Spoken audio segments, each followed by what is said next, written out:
everyone, Sanjay here from Contriver podcast, and you're listening to Mento San and the fourth video in the series of Bill Gates. So we take about each and every mentor who is a virtual mentor for me, and we'll just talk about them. If you haven't watched my previous videos about Bill Gates, I highly recommend you guys to watch that. The links will be over here. So if you just watch that particular video, you'll get to know how Microsoft handles the fall, how Microsoft handles the criticism, and this video about the fall of Microsoft. And if you haven't watched that, I highly recommend you guys to watch that, because in this video I'm not gonna discuss how did he start, how did he get the what is it.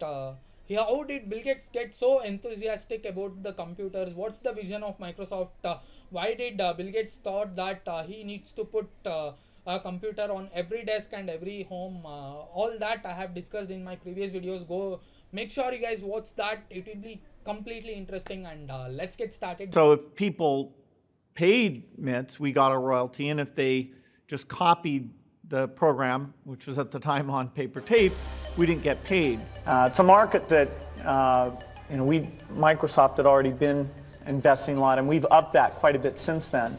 Although about 3 million computers get sold every year in China, people don't pay for the software. You're being called the evil empire. You forget being called a nerd. You are now being called arrogant, greedy. Always struggle, never lose. I start to count when it hurts, no excuse. Cause my goal is huge. Just lose and reuse. So it was almost bankrupt in 1976. Microsoft was almost bankrupt. Why? Is because there are plenty of people, some computer hobbyists. Those people would used to pirate the OS that Microsoft really manufactured and Microsoft really programmed, and Bill Gates just got completely pissed off because of it, and 90% of the operating system over in the market, people used was completely pirated, was completely illegal, and people, especially Microsoft, can't even track them and file a case on them and file a lawsuit on them. So what would you really do? Bill Gates just took a great decision. He just wrote an open letter to every computer hobbyist over there, and he said that if you aren't paying for us, I think it's not we are not gonna develop softwares like this, and you can't revolutionize the things that we are trying to do. You are not really paying us. So it was something rude and something arrogant for everyone. But the lesson that we can learn in this about this particular event is taking what you deserve. When you just put in your blood, sweat, when you shed all that to develop a product, and when you deliver that, I think you need a great price. The price that you deserve. So taking what you deserve from the customer, that doesn't really mean that you are a completely mean guy, or you are completely arrogant, you are completely horrible, or all that. It's not that people should do that, because they have put tons of efforts, and here's Bill Gates explaining about this. I would deal with these MITS Altair people to pay us a royalty for each copy that was sold. And so if people paid MITs, we got a royalty, and if they just copied the program, which was at the time on paper tape, we didn't get paid. And so there was a lot of this going on, and the amount of piracy was going to determine whether Microsoft could hire more people or not.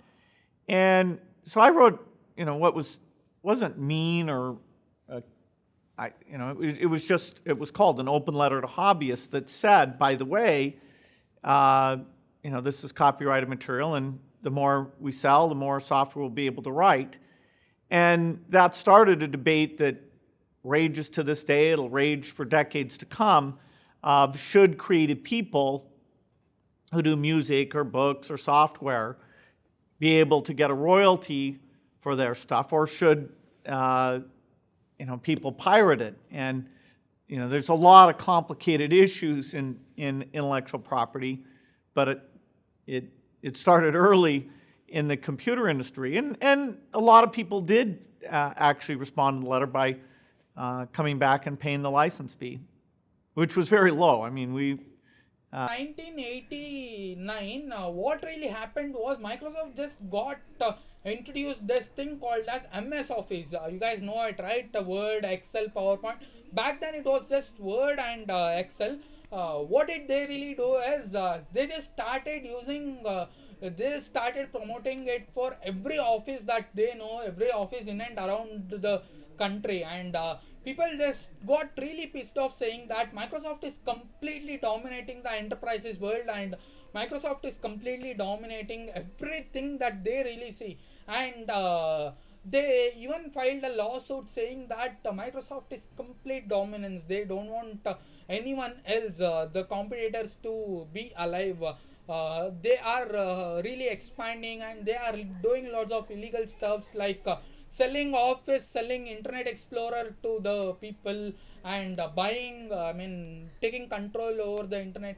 I'll discuss that later. All that really happened, and what Bill Gates did was he just expanded his entire empire till China, India, Asia, everywhere. And one thing that really happened was in China there were somewhere around 80% of the market who were using lots of computers, but they won't even use the licensed version. So that was really horrible.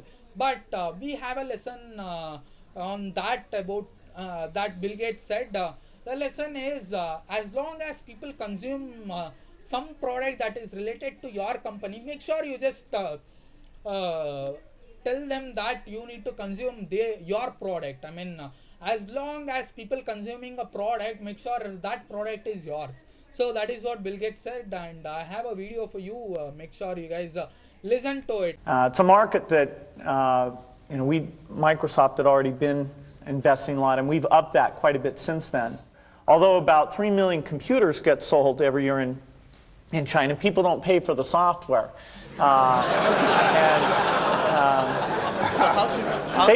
They will, though. It's sort of as long as they're going to steal it, we want them to steal ours. They sort of get addicted, and then we somehow figure out how to collect sometime in the next decade. So it's a great place to be involved in, and it was a lot of fun, which was, I guess, the key goal. So what Microsoft did after this particular event is they just used their dominance a lot. In fact, monopoly. They just tried to monopoly everything in this entire world. There was a OS company called as OS2. So Microsoft softwares, that is MS Office or MS Excel or something like Internet Explorer, that wouldn't really work with OS2. So it's obvious, it's kind of obvious that the software that is designed for iOS doesn't work on Windows. The software that is designed on iOS doesn't work on Android today. The software that is designed for Ubuntu doesn't work on Windows today. But back then it was quite normal that every software would work on everything. Great example is the text files that you use, the notepad. You guys can check it out. If you just save your file as .txt, it would work on literally any OS that you really put. Whereas there are plenty of other things, just like your exe, that is .exe file, that is completely different in iOS. So in Android it is .apk, that the file installing package that you use. I'm not a Apple user. I don't know what is the file extension for Apple, but I'm pretty sure that it would be different for Apple. And what really happened was Microsoft started integrating Internet Explorer into this OS. So if today someone would ask you that, do you use Internet Explorer? Probably no. But back then there were very little browsers that you use for browsing internet. but Microsoft just took an advantage that Internet Explorer has to be integrated in OS. Even today it has been integrated, but back then people would get offended because of it, saying that Microsoft is trying to control the internet that we are using. Microsoft is trying to spy on us. I have a video for you.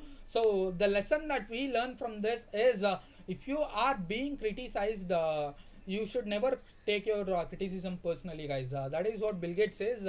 So make sure you guys listen to him. You're being called the evil empire. You forget being called a nerd. You are now being called arrogant, greedy, the devil. You've read all this stuff. I heard that this has been said. What do you say about all of this? Well, it's a very competitive business. And That's all? oh, no, absolutely. When you have the level of success that we've had, when you have a business that's important as this with this many competitors, you're going to have people saying some nasty things. And so you have to learn a little bit not to take it too personally. And that competition has convinced the Justice Department that Microsoft must be stopped. A major antitrust trial against Microsoft began in October and has yet to reach a verdict.